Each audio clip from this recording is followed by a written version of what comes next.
Hello friends, PHP सीखने की इस सीरीज में आज हम डिस्कस करेंगे about session in PHP.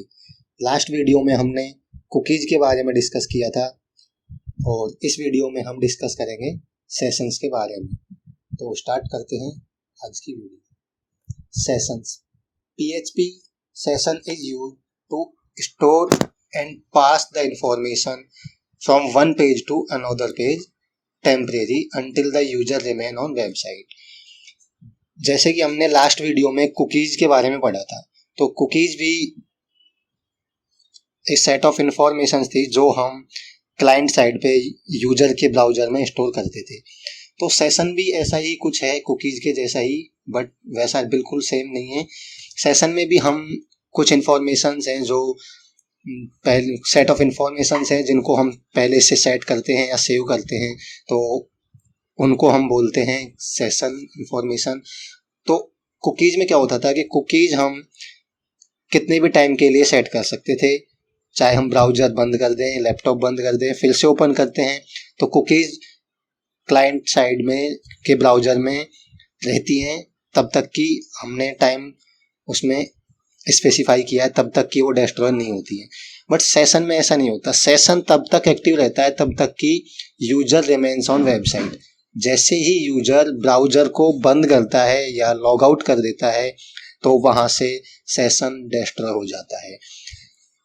This technique is widely used in shopping website where we need to store user information. ये जो सेशंस का जो कॉन्सेप्ट है ये वाइडली वेबसाइट्स में, कोई सी भी वेबसाइट ले लो, सब शॉपिंग वेबसाइट जैसे फेसबुक है, गूगल है, वहाँ सब जगह इसका यूज होता है। हमें यूजर की इंफॉर्मेशन है या उसकी एक्टिविटी है, इसको स्टोर करवाने के लिए या इसको ट्रैक करने के लिए हम सेशन का यूज करते हैं। तो जैसे कि हम एग्जांपल लेते हैं कि लॉगिन का, जैसे गूगल हुआ या फेसबुक है, फेसबुक में हम लॉगिन करते हैं तो हम लॉगिन कर देते हैं, तो जैसे ही लॉगिन करते हैं तो सेशन स्टार्ट हो जाता है वहाँ से, और वो वहाँ से हम यूजर को ट्रैक करता रहता है। तो जैसे ही फिर हम लॉग आउट करते हैं तो सेशन डिस्ट्रॉय हो जाता है। पर अगर हमने फेसबुक को लॉग आउट नहीं किया है, वो पहले से ही लॉगिन है, और जैसे ही हम न्यू टैब खोल के वापस से लॉगिन करना चाहें या कोई दूसरा यूजर लॉगिन करना चाहे तो वो लॉगिन नहीं होता है। वहाँ पर एक टाइम पे एक ही यूजर लॉगिन कर सकता है। तो इसका मतलब क्या हुआ कि सेशन ट्रैक करता है यूजर को कि यूजर में कोई कॉन्फ्लिक्शन ना हो, मतलब कि एक ब्राउजर में एक टाइम पे एक ही यूजर फेसबुक में लॉगिन कर सकता है। तो ये सब कुछ यूजर का जो अपन ट्रैक करते हैं, ये सब कुछ ये देखता है कि कैसे ये सब कुछ हैंडल करता है, ये सेशन के द्वारा ही होता है। अभी हम प्रैक्टिकली करके देखेंगे कि ये हम कैसे करते हैं। Session creates a unique ID for each user to avoid confliction. जैसे कि मैंने अभी बताया कि ये कॉन्फ्लिक्शन को अवॉइड करने के लिए सेशन है जो हर यूजर के लिए इंटरनली एक आईडी सेट करता है, यूनिक आईडी जो एक यूजर के लिए यूनिक होगी, डिफरेंट यूजर के लिए अलग अलग ये आईडी क्रिएट करता है, जिससे कि वो यूजर का कॉन्फ्लिक्शन को अवॉइड कर सके। तो अब हम देखते हैं कि सेशन को स्टार्ट कैसे करते हैं। पीएचपी सेशन स्टार्ट करने के लिए हमें ये फंक्शन यूज करना होता है, सेशन अंडरस्कोर स्टार्ट। ये फंक्शन हमें यूज करना होता है सेशन को स्टार्ट करने के लिए। We need to start session on each page. हमें हर पेज पे सेशन को स्टार्ट करना होता है, और हर पेज पे सेशन को एक बार ही स्टार्ट किया जाता है, बार बार उसे स्टार्ट करने की जरूरत नहीं पड़ती है। Once the session is started we do not need to start it again and again in a particular page. एक बार सेशन स्टार्ट कर दिया तो हमें उस पेज में बार बार सेशन को स्टार्ट करने की जरूरत नहीं पड़ती है, पर हर पेज में एक बार सेशन हमें स्टार्ट करना होता है। तो इसका सिंटैक्स मैंने जब अभी डिस्कस किया है, हमने सेशन स्टार्ट करने का ये फंक्शन होता है, ये इसका सिंटैक्स है। और सेशन में इंफॉर्मेशन कैसे स्टोर करते हैं वो हम इस सेशन ग्लोबल एरे की सहायता से यहाँ पर हम इंफॉर्मेशन सेट करते हैं, जैसे कि हम कुकीज में करते थे। तो ये हुआ थ्योरेटिकल पार्ट अबाउट सेशन। अब हम प्रैक्टिकली करके देखते हैं कि सेशन हम कैसे सेट करते हैं। तो इसके लिए मैं अपना नोटपैड ओपन कर लेता हूँ और नोटपैड में मैं सबसे पहले वही एक फॉर्म बनाऊंगा, वही एक यूजर का लॉगिन करने का फॉर्म बनाऊंगा और उसके बाद हम देखेंगे कि कैसे वो इन्फॉर्मेशंस को, यूजर नेम को हम सेट करते हैं सेशन के द्वारा। तो स्टार्ट करता हूँ। सबसे पहले मैं वही HTML का यूज करके यहाँ पर एक फॉर्म बनाने जा रहा हूँ मैं। यहाँ पर मैं टाइटल इसका टाइटल डिफाइन कर देते हैं कि सेशंस इन PHP, ठीक है। और इसके बाद मैं एक यहाँ पर H2 टैग स्टार्ट कर देता हूँ जिसका अलाइन हम सेंटर कर देते हैं, ठीक है। और इसको मैं H2 को क्लोज कर देता हूँ और यहाँ पर मैं हेडिंग दे देता हूँ सेशंस इन PHP, ठीक है। और फिर वही यहाँ पर हम फॉर्म बनाने के लिए टेबल का यूज करेंगे और इस टेबल का अलाइन, इसको भी मैं अलाइन सेंटर कर देता हूँ, ठीक है।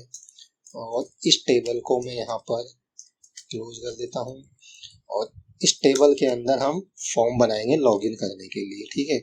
तो टेबल में सबसे पहले मैं TR डिफाइन कर देता हूँ और इस TR में मैं एक 2 कॉलम्स डिफाइन कर देता हूँ TD के द्वारा, ठीक है। पहला कॉलम TD जिसमें हम यूजर का नेम लिखेंगे और दूसरा कॉलम TD के द्वारा हम डिफाइन कर देते हैं जिसमें हम यूजर नेम के लिए इनपुट बॉक्स बनाएंगे, ठीक है।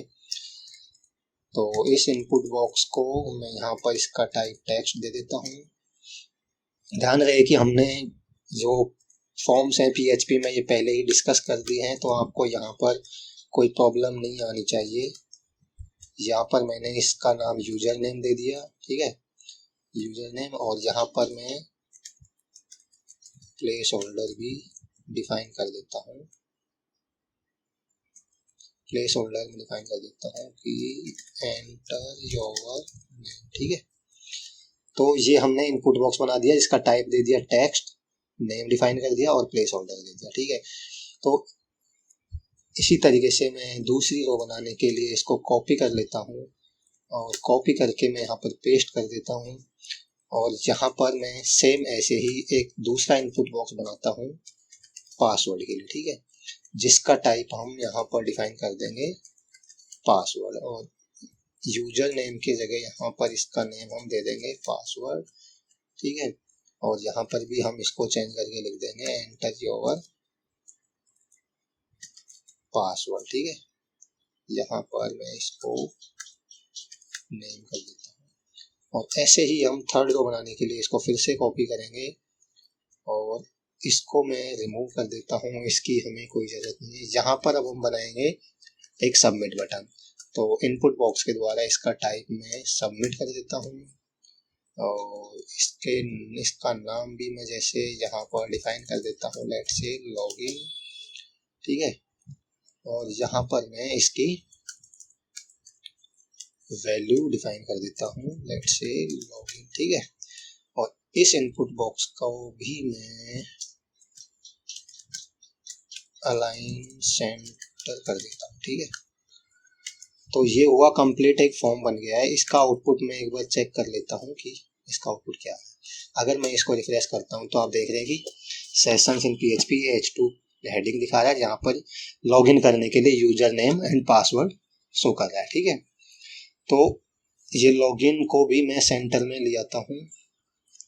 तो मैं क्या करता हूँ, ये जो लॉगिन बटन है इसका अलाइन सेंटर, इसको मैं कर देता हूँ, इसको कॉल स्पैन इसमें मैं 2 कर देता हूँ, ठीक है। तो अब अगर मैं इसको रिफ्रेश करता हूँ तो आप देख रहे हैं कि ये एक फॉर्म बन गया है छोटा सा, जिसमें यूजर नेम और पासवर्ड एंटर करने के लिए इनपुट बॉक्स और एक सबमिट बटन, लॉगिन का बटन बनाया, ठीक है। तो अब इसमें हम यहाँ तक तो हम पहले भी डिस्कस कर चुके थे, यहाँ PHP का कोई पार्ट नहीं है, इसमें हमने सिंपल एक HTML का यूज करके एक फॉर्म बनाया है, ठीक है। अब स्टार्ट करते हैं हम हमारा PHP। ठीक है, यहाँ से PHP का कोड स्टार्ट करते हैं और PHP का कोड स्टार्ट करते हैं तो सबसे पहले अपन क्या करेंगे, जैसे कि मैंने बताया था कि सेशन स्टार्ट करने के लिए हम सेशन का यूज करने के लिए हम सबसे पहले हमें सेशन स्टार्ट करना होगा स्टार्ट फंक्शन की, सेशन स्टार्ट फंक्शन की सहायता से। और एक बार फाइल में सेशन को एक बार ही स्टार्ट करते हैं तो उसको कहीं भी कर सकते हैं। तो मैं यहाँ पर सेशन को स्टार्ट कर देता हूँ सेशन स्टार्ट फंक्शन से। ठीक है, ये फंक्शन है सेशन स्टार्ट, इसको कॉल करवाने से सेशन स्टार्ट हो जाता है। अब यहाँ पर सेशन स्टार्ट हो चुका है तो अब हम इसमें जो सेशन ग्लोबल वेरिएबल था, ग्लोबल एरे था, इसके द्वारा हम सेशन में वैल्यू सेट करेंगे। ठीक है, तो लेट से हम यूजर का नेम सेट करना चाहते हैं, जैसे कि हमने कुकीज में भी किया था, कुकीज एरे का यूज करके। तो यहाँ पर मैं लेट से नेम इंस्टॉल करवाना चाह रहा हूँ, तो मैं यहाँ पर वैल्यू दे दूंगा की वैल्यू नेम, और इसके बाद यहाँ पर मैं यूजर का नाम है उसको स्टोर करवाना चाहता हूँ इस सेशन में, सेशन वेरिएबल में। ठीक है, तो उसको मैं यहाँ पर एक्सेस कर सकता हूँ। ये पर यहाँ पर हमने एक छोटी सी मिस्टेक की है, टेबल के अंदर हमने यहाँ पर फॉर्म नहीं लिखा है। ठीक है, तो यहाँ पर हमें फॉर्म भी लिखना होगा और इसका मेथड हम दे देते हैं पोस्ट मेथड, और ऐसे ही इसका एक्शन भी मैं दे देता हूँ लेट से user.php। ठीक है, ये फाइल अभी हम बना लेंगे। तो ये फॉर्म स्टार्ट हुआ और तो यहाँ पर हमें फॉर्म क्लोज भी करना होगा। ठीक है, ये फॉर्म क्लोज किया। तो अब यहाँ पर हमें यूजर जैसे लॉगिन करता है तो इसका नाम हम पोस्ट मेथड के द्वारा एक्सेस कर सकते हैं, और पोस्ट मेथड से एक्सेस करने के बाद इसको अभी हम इसकी जरूरत नहीं पड़ेगी, यहाँ पर एक्शन को हटा देते हैं। तो अभी हम क्या करें, एक्शन तो दूसरे फाइल में रिडायरेक्ट करने के लिए जो एक्शन लेते हैं सबमिट बटन पे, उसके लिए यूज आता है। तो अभी मैं आपको सेशन का यूज करके बताऊंगा कि हम दूसरी फाइल में भी सेशन का यूज करके कैसे उस नेम को एक्सेस कर सकते हैं। तो अब मैं यहाँ पर क्या करते हैं, पोस्ट मेथड की सहायता से, पोस्ट मेथड की सहायता से मैं यहाँ पर यूजर का नेम एक्सेस करके इसमें सेट करवा देता हूँ, जो कि हम वो कैसे एक्सेस करेंगे, पोस्ट में ये नेम यहाँ पर देके यूजर नेम। ठीक है, तो इस नेम को मैं यहाँ पर ऐसे करके मैं यूजर नेम सेट करवा सकता हूँ। ठीक है, तो अब इसको मैं एक बार रन करवा के देखता हूँ कि ये सक्सेसफुली रन हो रहा है या नहीं, या सेशन सेट हो चुका है या नहीं। तो यहाँ पर ये एरर दे रहा है कि यूजर नेम अनडिफाइंड। तो ये यहाँ पर मैं आपको बता देता हूँ, ये एरर नहीं है, ये नोटिस है। जैसे कि आप यहाँ देख रहे हैं ये नोटिस बता रहा है। ये नोटिस किस बात की दे रहा है कि ये सेशन का जो नेम है वो अनडिफाइंड है। यस, अभी ये अनडिफाइंड है क्योंकि अभी हम जैसे ही फॉर्म को में लॉगिन करेंगे, सबमिट बटन पे क्लिक करेंगे, तब जाके ये कोड रन होगा और ये सेशन स्टार्ट होगा, सेशन में वेरिएबल सेट होगा। तो अभी के लिए ये यहाँ पर नोटिस दे रहा है। एक बार हम यहाँ पर लॉगिन कर देंगे तो ये ऑटोमेटिक गायब हो जाएगी। तो अभी हम यहाँ पर जैसे लॉगिन करके देखते हैं, टैग एजू 001 और पासवर्ड मैंने डाल दिया कुछ भी, और मैंने अगर लॉगिन किया तो आप देख रहे हैं कि ये लॉगिन हो चुका है और यहाँ पर कोई एरर भी नहीं आ रही है। इसका मतलब सेशन सक्सेसफुली स्टार्ट हो चुका है और इसने सेशन में सेशन नेम यूजर नेम है जो सेट कर चुका है। तो अब हमें ये देखने के लिए कि यूजर नेम सेट हुआ या नहीं, इसको चेक करने के लिए हम एक दूसरी फाइल बनाते हैं। मैं एक नई फाइल बनाता हूँ और इसका नाम मैं दे देता हूँ लेट से user.php। ठीक है, user.php एक दूसरी फाइल दे दी है। इसमें अब हम उस सेशन वेरिएबल का यूज करके यूजर के नेम को एक्सेस करेंगे। ठीक है, पहले हम क्या करते थे कि फॉर्म में यहाँ पर एक्शन देते थे कि इस फाइल पे जाएगा तो उस फाइल पे हम पोस्ट, जैसे इस फाइल पे रिडायरेक्ट करेगा एक्शन के द्वारा, तो उसमें हम पोस्ट मेथड के द्वारा उस नेम को एक्सेस करते थे। तो ये हम सेशन के द्वारा भी कर सकते हैं, ये भी मैं आपको बताऊंगा। हमने यहाँ पर देखे कोई एक्शन नहीं दिया फॉर्म में। ठीक है, तो अब हम सेशन का यूज करके इस फॉर्म में यूजर नेम को कैसे एक्सेस कर सकते हैं। तो इसके लिए मैं सिंपल एक PHP का कोड लिखूंगा जिसमें हम क्या करेंगे, सबसे पहला काम हमारा सेशन को स्टार्ट करेंगे। जैसे कि एक फाइल में सेशन एक बार स्टार्ट करना जरूरी होता है, तो यहाँ पर मैं सेशन को स्टार्ट कर देता हूँ, सेशन स्टार्ट फंक्शन को कॉल करवा के। ठीक है, सेशन स्टार्ट हो चुका है। अब हमने जो सेशन यहाँ पर सेट किया था यूजर नेम, इसको हम यहाँ पर एक्सेस कर सकते हैं। कैसे? वही सेशन वेरिएबल की सहायता से। ठीक है, तो ये सेशन हुआ। इसमें मैं क्या करता हूँ, जो नेम हमने यहाँ पर, ध्यान रहे कि सेशन में जो हमने जिस नाम से सेशन सेट किया है, जिस नाम से जो एरे में जो की वैल्यू पास की है, जैसे नेम हमने यहाँ पर पास किया है, तो हमें इस फाइल में भी एक्सेस करने के लिए यहाँ पर नेम ही यूज करना होगा। तो इस तरीके से हम सेशन को एक्सेस करवा सकते हैं। यहाँ पर मैं अगर इसको इको करवा के अगर मैं इसको प्रिंट करवाता हूँ, तो आप देख रहे हैं कि इसको अगर मैं, अब सेशन सेट हो चुका है। मैंने जैसे बताया था कि हाँ, सेशन डिस्ट्रॉय कैसे होता है। सेशन डिस्ट्रॉय या तो आप ब्राउजर बंद कर देंगे तब होता है, या फिर हमें मैनुअली डिस्ट्रॉय करना होता है, जो अभी हम बाद में डिस्कस करेंगे कि सेशन को डिस्ट्रॉय कैसे करते हैं। तो मेरा कहने का मतलब यह है कि सेशन अभी हमने ब्राउजर को बंद नहीं किया है, तो सेशन अभी बंद नहीं हुआ है, सेशन पहले से स्टोर है वो वेरिएबल। अगर मैं इसको उस फाइल पे अब जाता हूँ, यहाँ पर user.php फाइल पे, तो आप देखेंगे कि ये यहाँ पर प्रिंट कर रहा है TechEdu001, जो कि यूजर का नेम है। देखा है यहाँ पर user.php पे मैं गया तो ये यहाँ पर यूजर नेम प्रिंट कर रहा है। तो ये हुआ सेशन का यूज करके हम यूजर नेम को दूसरी फाइल में भी कैसे एक्सेस कर सकते हैं। तो ये देखा हमने कि कैसे सेशन को स्टार्ट करते हैं। तो यहाँ पर मैं क्या करता हूँ कि लेट से मैं थोड़ा ठीक से आउटपुट लिख देता हूँ। यहाँ पर मैं लिख देता हूँ वेलकम। ठीक है, तो अब ये प्रिंट करेगा वेलकम और उस यूजर का नाम। अगर मैं इसको रिफ्रेश करता हूँ तो आप देख रहे हैं ये प्रिंट कर रहा है यहाँ पर वेलकम टू टेकएजू।